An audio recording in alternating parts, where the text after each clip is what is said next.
नमस्कार दर्शकों, आप सभी को प्रणाम, सादर नमन और अभिनंदन। भक्तों, भगवान शिव के लिए कहा जाता है कि शिव समान दाता नहीं, विपत्ति विदारणहार, अर्थात इस ब्रह्मांड में भगवान शिव एकमात्र ऐसे दाता हैं जो अपने भक्तों की सभी समस्याओं को समूल नष्ट कर देते हैं। इसीलिए भगवान शिव को औगरदानी भी कहा जाता है। अनेकों ऐसे धाम हैं जहां आज भी शिव भक्तों पर भगवान शिव की कृपा बरसती है।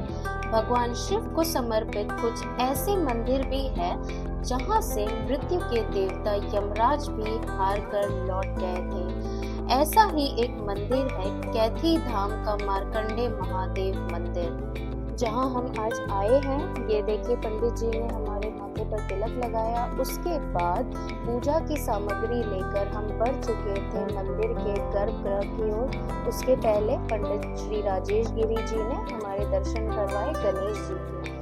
भक्तों, मार्कंडे महादेव मंदिर वाराणसी से करीब 30 किलोमीटर दूर गंगा गोमती के संगम तट कैथी गांव में स्थित है।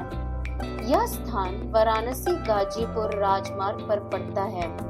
मार्कंडे धाम के नाम से सुविख्यात ये कैथी धाम महर्षि गर्ग, महर्षि मर्कंड और महर्षि मार्कंडे की तपस्थली होने के कारण लाखों भक्तों की आस्था का प्रतीक है। गणेश जी के दर्शन के बाद हम लोग बढ़ चुके थे मंदिर के गर्भगृह की ओर और यहाँ हमने नंदी महाराज को प्रणाम किया। आप देख सकते हैं एंट्रेंस पर लिखा हुआ है, यह ऐसी जगह है जहाँ यमराज को भी हारना पड़ा था।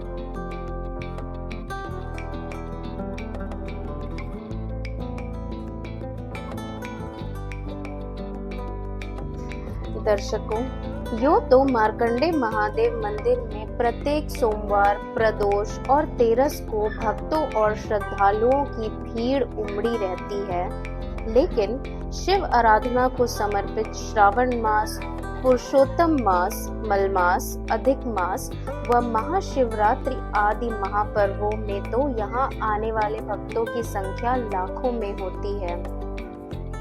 इन अवसरों पर दूर दूर से शिव भक्त मार्कंडे महादेव मंदिर पहुँचते हैं और भगवान शिव की पूजा अर्चना कर उनकी कृपा के भागी बनते हैं।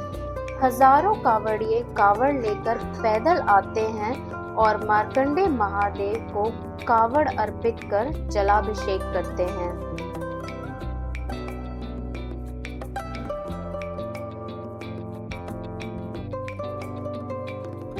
भगवान शिव को समर्पित श्री मार्कंडेश्वर महादेव धाम पूर्वांचल के प्रमुख धामों में से एक है।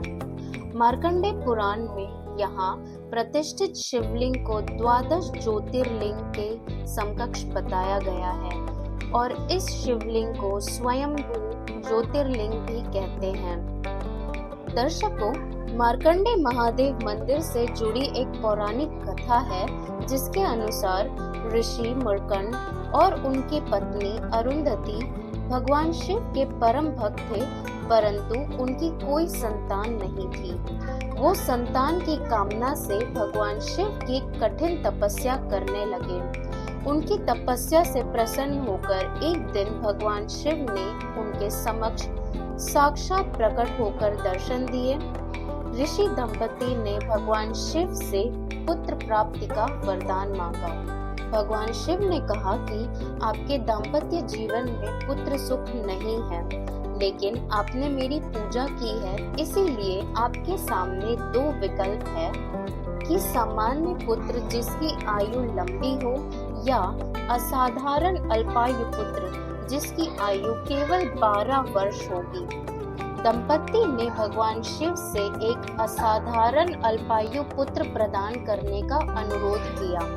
कुछ समय बाद अरुंधति ने एक बच्चे को जन्म दिया और उसका नाम मार्कंडे अर्थात मर्कंड का पुत्र रखा। बालक मार्कंडे असाधारण और बचपन से ही बहुत बुद्धिमान थे। बालक मार्कंडे हमेशा महामृत्युंजय भगवान शिव की साधना में समर्पित रहते थे और वे महामृत्युंजय मंत्र का जाप करते हुए हमेशा समाधि में लीन रहते थे। जब बालक मार्कंडे 12 वर्ष के हुए तो यमराज, जो कि मृत्यु के देवता हैं, उनका प्राण हरण करने पहुंचे। उस समय मार्कंडे भगवान शिव की साधना में लीन थे। जब यमराज ने बालक मार्कंडे को अपने साथ चलने के लिए कहा तो वो बहुत डर गए। उन्होंने भगवान शिव से उनकी रक्षा करने की गुहार की और वे शिवलिंग से लिपट गए। उसी समय शिवलिंग से भगवान शिव प्रकट हो गए।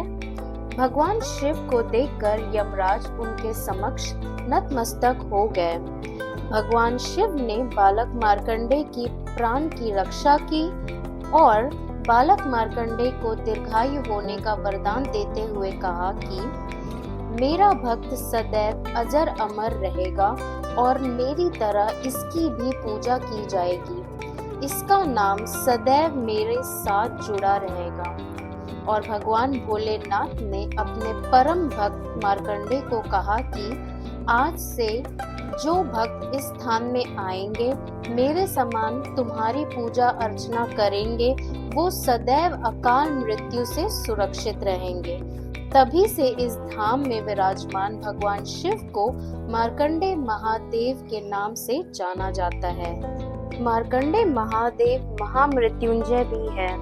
जी हाँ दर्शकों, मार्कंडे महादेव मंदिर में स्वास्थ्य लाभ और दीर्घ जीवन के लिए महामृत्युंजय अनुष्ठान कराने का विशेष महत्व है।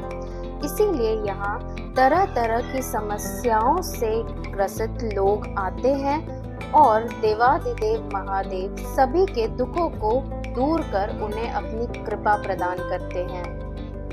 लोगों को विश्वास है कि मार्कंडे धाम में भगवान शिव अपने भक्तों के बड़े से बड़े संकट को नष्ट कर देते हैं। असाध्य से असाध्य रोगों से ग्रस्त रोगियों को रोग मुक्त कर देते हैं। यही कारण है कि कैथी धाम में विराजमान मार्कंडे महादेव को महामृत्युंजय भी कहा जाता है।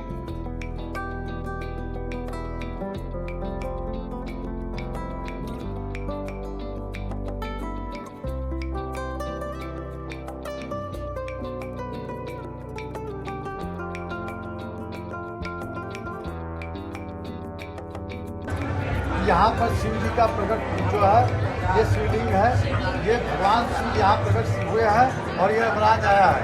इसको यमराज को त्रिशूल तानते हैं मारने के लिए। और ये नाग फांस रसड़ी देख रही है, ये नाग फांस है।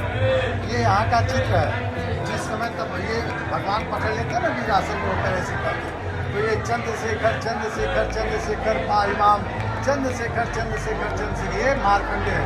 ये भगवान शिव प्रकट हो जाए। और यहाँ पर आकाशवाणी हुई, जब भगीरथ गंगा जी को लेकर जा रहे थे तो यहाँ पर आकाशवाणी हुई कि अरे भगीरथ तुम मार्कंडे को छोड़कर जा रहे हो। तो चौबेपुर यहाँ 7 किलोमीटर दूर है, थाना चौबेपुर है, उसी थाने में एक मंदिर मेरा है। तो वहाँ पर जो वहाँ से पश्चिम बहानी का मौनी मास्टर को बहुत विकराल मेला लगता है। वहाँ पे जो है सीधे पश्चिम हुए हैं, सीधे पश्चिम होकर यहाँ पर आकर तो ऐसे गए हैं। मार्कंडे के लिए गंगा आई है। जब तपस्या की तो गंगा जी नहीं थी, आज गंगा घूमती थी। जी बहुत बढ़िया, धन्यवाद पंडित जी, बहुत बहुत धन्यवाद। काफ़ी अच्छी जानकारी दी है, जो कि यहाँ के श्रद्धालु और जो भी लोग यहाँ पर आना चाहें, मंदिर में दर्शन करना चाहें। मंदिर तो लोग आते हैं, लेकिन यहाँ की विशेषता और पीछे की जो स्टोरी है, जो प्राचीन इतिहास है, वो बहुत कम लोगों को पता होता है। तो आशा करती हूँ कि मेरे इस वीडियो से काफ़ी लोगों को ये जानकारी प्राप्त होगी। पंडित जी, आपका बहुत धन्यवाद, आपने समय दिया हमें और अच्छी से पूजा भी करवाई। हर हर महादेव। तो मार्कंडे धाम से आधा किलोमीटर की दूरी पर है ये संगम घाट। यहाँ पर संगम हुआ है गोमती जी का और गंगा जी का। आइए।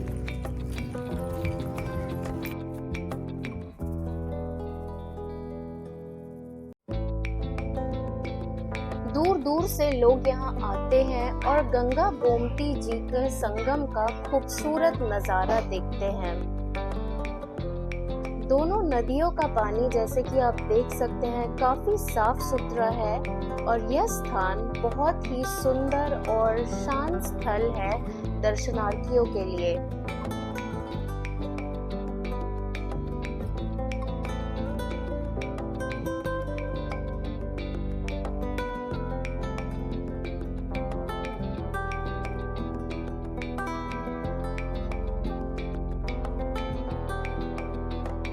यहाँ हम अपने बोट पर चढ़ रहे थे। हमने एक बोट राइड बुक की थी। बोट के जो रेट्स है काफ़ी नेगोशिएबल है और ये सीजन्स के अकॉर्डिंग वेरी करते हैं।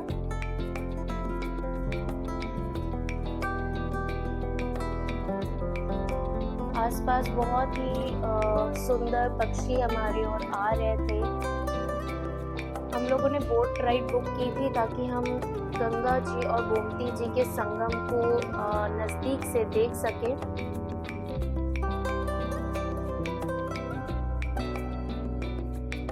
यह स्थान पर्यटन स्थल के रूप में भी प्रसिद्ध है। संगम के बाद गोमती नदी का अस्तित्व यहाँ खत्म हो जाता है। गोमती नदी जो कि आती है जौनपुर से और यहाँ से गंगा नदी ही आगे बढ़ती है। यहाँ काफी सारे घाट आप देख सकते हैं। लोग यहाँ आते हैं, संगम के दर्शन करते हैं, कथा पूजा करते हैं, भजन कीर्तन करते हैं। तो दर्शकों, आशा करती हूँ कि ये वीडियो मेरा आपको पसंद आया होगा। आपको जब भी फ्यूचर में मौका मिले इस पवित्र स्थान पर आए, यहाँ दर्शन करें और संगम के दर्शन करना ना भूलें। आपको यह वीडियो मेरा पसंद आया होगा तो लाइक, शेयर, सब्सक्राइब करें।